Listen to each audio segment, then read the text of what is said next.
Can you do a world model in 10 minutes? I can. Watch me. All right, so we left off yesterday with Re27. This is Re27, Retraice segment number 27, Sunday, October 23rd, 2022, 11:47 p.m. Eastern Time, and we need a better world model. We were searching the New York Times and Fox News, and we discovered that it was very hard to decide whether things were evidence or whether they supported or did not support or contradicted our world model.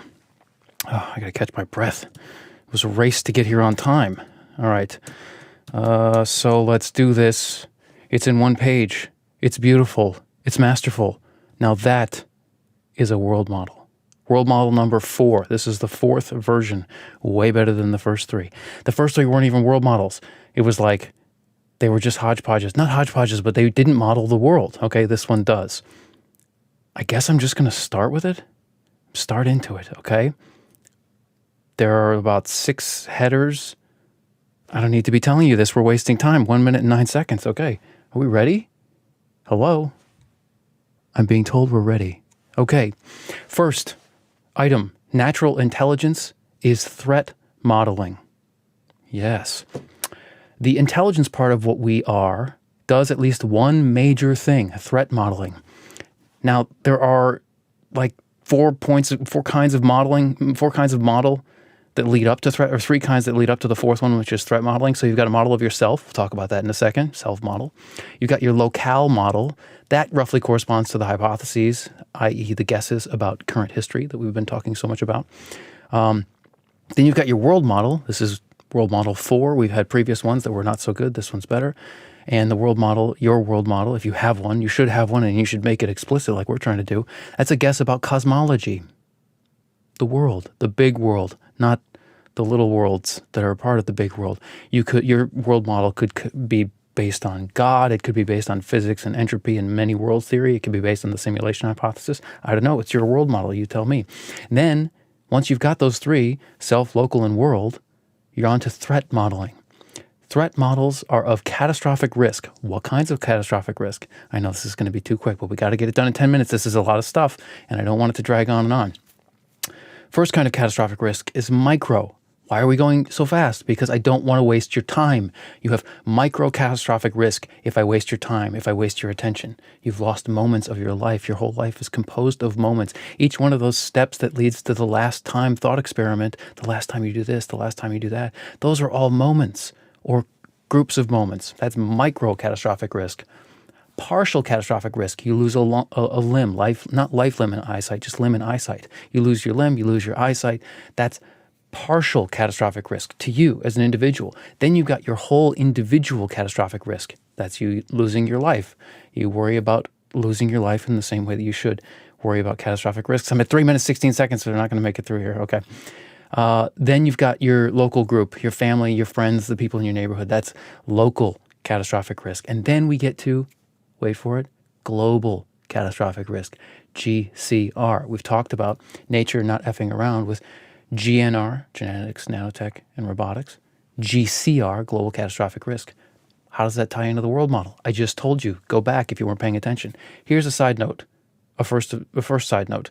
The self model. We should think of ourselves as survivors and thrivers. What are we? We are survival machines. This is the model. We're not, this is a world model that needs to be tested. I'm not telling you that I know the truth, although I do, but I don't. No, just kidding.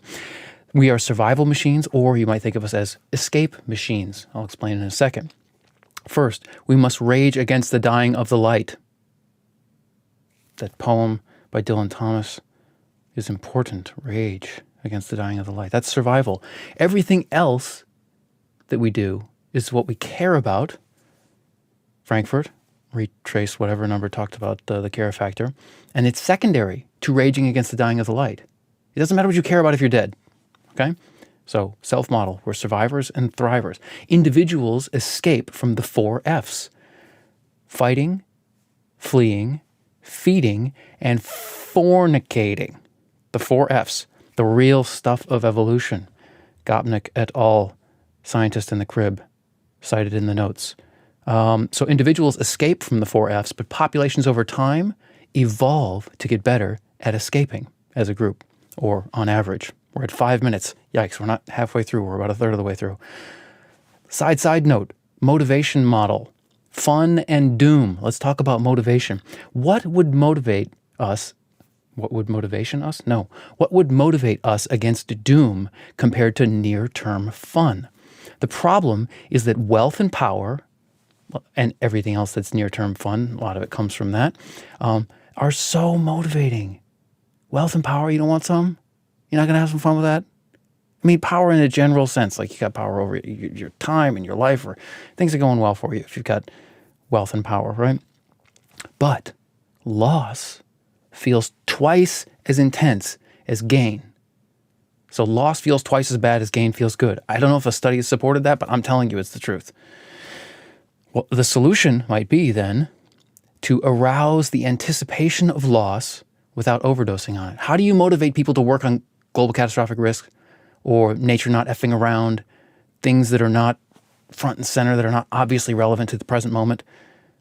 Maybe you need to microdose them on the loss of the catastrophic losses that might be in the future if they don't do something other than focus on the near term. Okay, that's a sidebar on the motivation model of the self, which is based on fun and doom.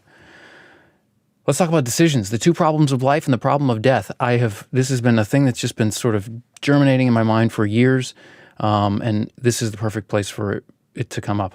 The two problems of this, maybe these three items reduced to the idea of making decisions or how decisions should or could be made. The two problems of life are to change the world or to change oneself, that part of the world that is oneself. Those are problems or decisions. You've got this motivation. What do you do about it? Do you change the world? You're motivated. Do you go out and rearrange the matter? Or do you change yourself? You're really motivated to, not have some fun or not be doomed. Maybe you read a book to learn more so that you're smarter, so that you can do those things. Two problems of life: change the world or change oneself. The problem of death, a little bit different. Dead things, let me tell you a truth here. Dead things rarely become alive. Look at the whole universe. How much of it is becoming alive or has become alive so far, as far as we know? Whereas alive things regularly become dead. Is that controversial? It shouldn't be. The problem is what to do about this. I'll leave it there. Two problems of life and the problem of death. We're at 7 minutes, 45 seconds. We're doing okay. We're at halfway.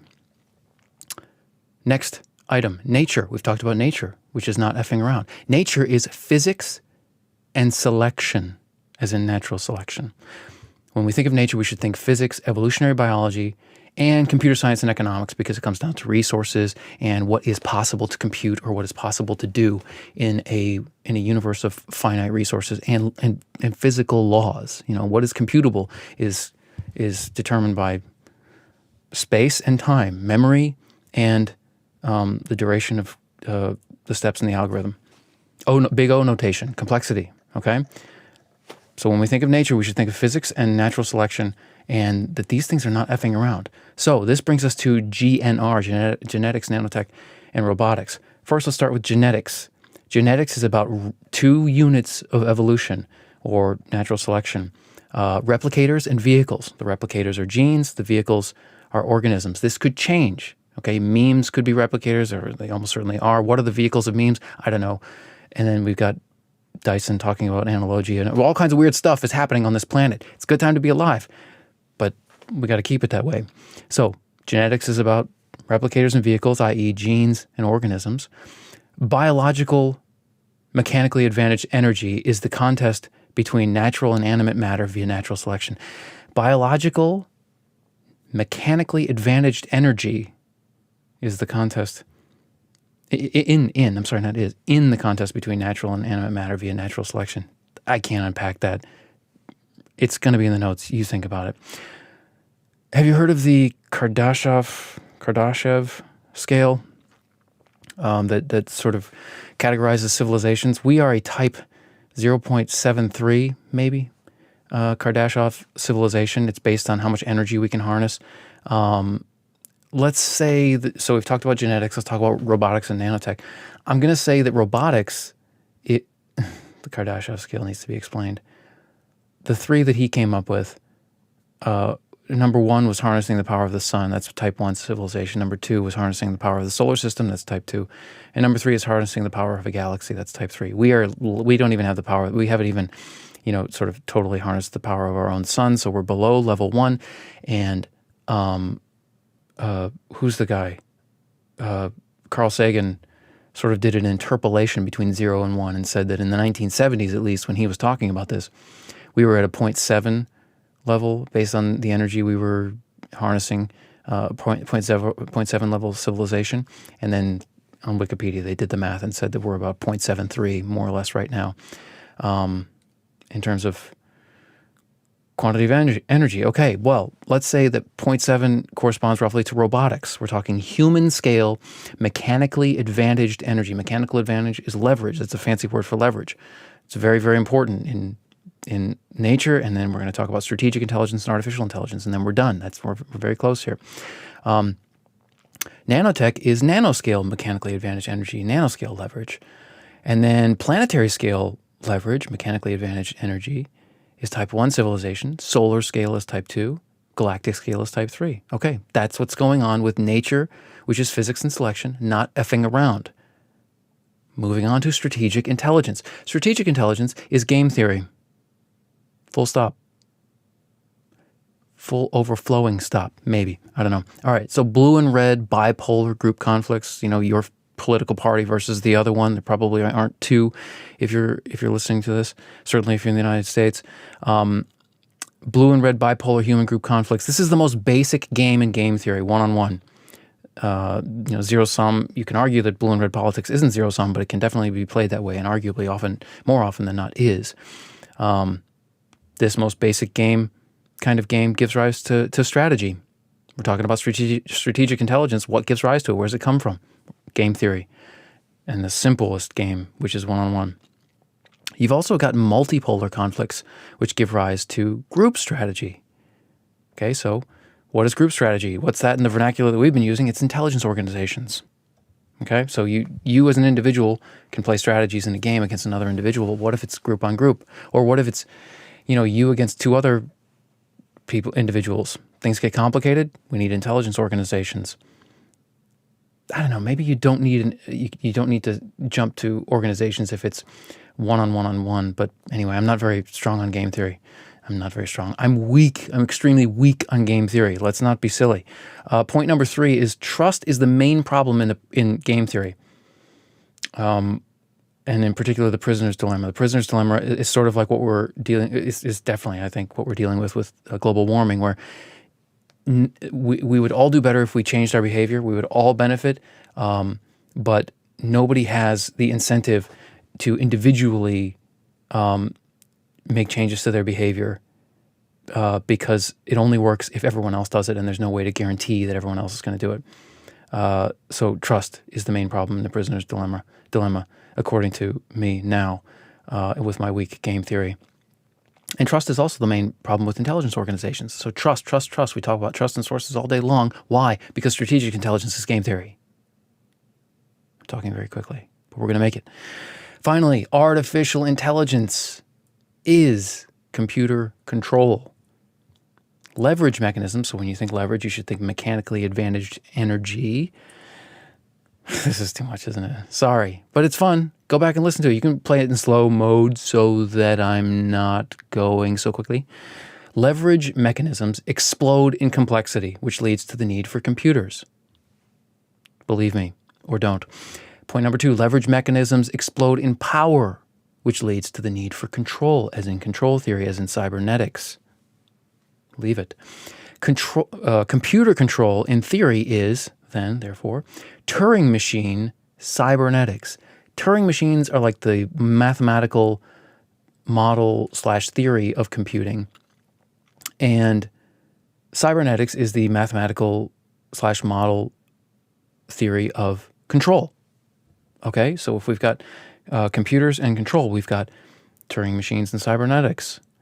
Control. Okay, I should have said this at the top. We're trying to get to the point where we can evaluate evidence, and we can be in contact with data with our world model, and when we go looking at evidence, I'm getting it there. I said nature is threat modeling. Natural intelligence is threat modeling. Nature is physics and natural selection. Strategic intelligence is game theory, and artificial intelligence is computer control, which is Turing machine cybernetics. That's hard math, concrete, no faffing around, no fuzz. We just crossed 15 minutes. Almost done.